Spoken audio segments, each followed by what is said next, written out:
محکمه ابتدایی رسیدگی به جرایم سنگین مرکز عدلی و قضایی مبارزه با فساد اداری عامر حوزه 13 امنیتی کابل را به 13 سال و 8 ماه حبس تنفیذی محکوم کرد. حسین داد عامر حوزه 13 امروز به اتهام اخذ $45,000 آمریکایی رشوه، نوشیدن شراب، برخورد نادرست با سرانوالان و حمله غیرقانونی سلاح به طور علنی محاکمه شد که ریاست آن را شیرآقا منیب به دوش داشت.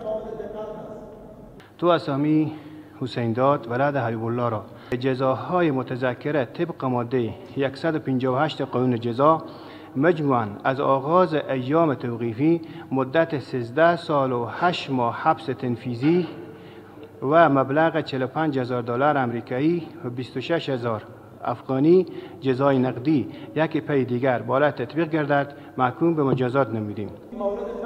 در این حال حسین داد عامر حوزه 13 پلیس در دفاعی خود چنین ابراز داشت: در داخل حوزه اگر فیر شده ما جوابگو هستم. سرخولی که میگی امو عکس تنها خود جناب سارنوال صاحب سائل کرده رئیسه. اگر از زبان ما فتا داری که ما از کسی پول طلبیسته باشم جناب رئیسه مهربانی کو مرا اینجا محاکمه سرایی کنیم. از کسی اگر ما پول طلبیسته ما 317 نفر در تشکیل خود دارم جناب رئیسه. در 317 نفر ما نمیدونم هر کدام از جوابگوی خود هستند. این محکمه 4 تن دیگر را به دلیل همکاری با عامر حوزه محکوم به مجازات کرد که 2 تنشان را به 4 سال و 2 دیگر را به 1.5 سال قید محکوم کرد. قاضی محکمه گفت که این حکم نهایی نبوده و افراد محکوم حق استئناف خواهی را دارند.